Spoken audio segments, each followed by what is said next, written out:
السلام علیکم ناظرین، میں ہوں شبیر سہام۔ آج کی کرائم سٹوری میں تیزاب گردی کا ایک افسوسناک واقعہ ہے۔ راولپنڈی میں 25 سالہ صدف کو اس کے سابق خاوند نے تیزاب گردی کا نشانہ بنایا۔ خاتون کے چہرے پر تیزاب پھینکے جانے کی وجہ سے اس کا چہرہ بری طرح جھلس چکا ہے۔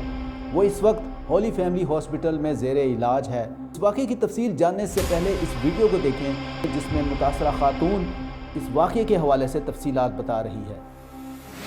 السلام علیکم، میرا نام صدف ہے۔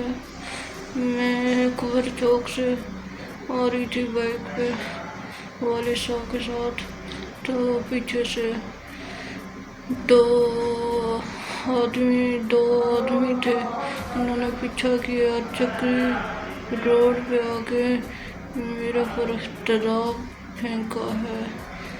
میرا چہرہ جل گیا ہے، میرے بازو ہاتھ بھی جل گئے ہیں، میری آنکھ بھی بہت ڈیمیج ہوئی ہے۔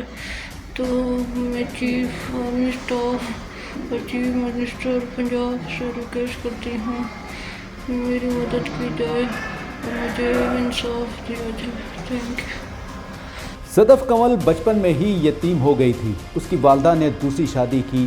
صدف کے سوتیلے باپ نے اس کی پرورش حقیقی اولاد کی طرح کی۔ 2017 میں جب صدف 17 سال کی تھی اس کی شادی کر دی گئی۔ یہ شادی ریاض نامی ایک شخص کے ساتھ ہوئی، جس کے بعد وہ اپنے خاوند کے ساتھ جعفر چوک اسلام آباد منتقل ہو گئی۔ لیکن اس کا خاوند ایک اچھا انسان ثابت نہ ہو سکا۔ روز کے جھگڑے اور مار پیٹ سے صدف تنگ آ چکی تھی۔ وقت یوں ہی گزرتا رہا اور اللہ نے اسے ایک بیٹے سے بھی نواز دیا، لیکن گھر میں سکون اسے نہ مل سکا۔ بالآخر روز کے جھگڑوں سے تنگ آ کر اس نے عدالت میں خلا کا کیس دائر کر دیا۔ یوں چند تاریخوں کے بعد 1 سال قبل اسے عدالت سے خلا مل گئی، جس کے بعد اس نے اپنے بیٹے کی کفالت کے لیے عدالت میں خرچے کا کیس بھی دائر کر دیا۔ عدالت نے اس کیس میں بھی اس کے حق میں فیصلہ دیا اور خرچے کی ڈگری جاری کر دی۔ 21 جنوری 2025 کو اس کے خاوند ریاض نے عدالت کے روبرو خرچے کی پہلی قسط بھی جمع کروا دی۔ ٹھیک 1 ماہ بعد 21 فروری 2025 کو کیس کی اگلی سماعت تھی اور ریاض نے خرچے کی دوسری قسط عدالت میں جمع کروانی تھی۔ صدف کنول اپنے سوتیلے والد کے ساتھ موٹر سائیکل پر عدالت جانے کے لیے گھر سے نکلی۔ دوسری طرف ریاض بھی آج ایک شیطانی منصوبہ بنائے بیٹھا تھا۔ وہ کسی طور پر بھی صدف اور اپنے بیٹے کو خرچہ دینے کے حق میں نہیں تھا۔ صدف اپنے سوتیلے والد کے ساتھ جیسے ہی چکری روڈ پر پہنچی تو ریاض بھی اپنے ایک دوست کے ہمراہ موٹر سائیکل پر وہاں پہنچ گیا۔ ریاض نے ہاتھ میں ایک بوتل اٹھایا ہوا تھا جس میں تیزاب تھا۔ ریاض نے صدف کے چہرے پر تیزاب پھینکا۔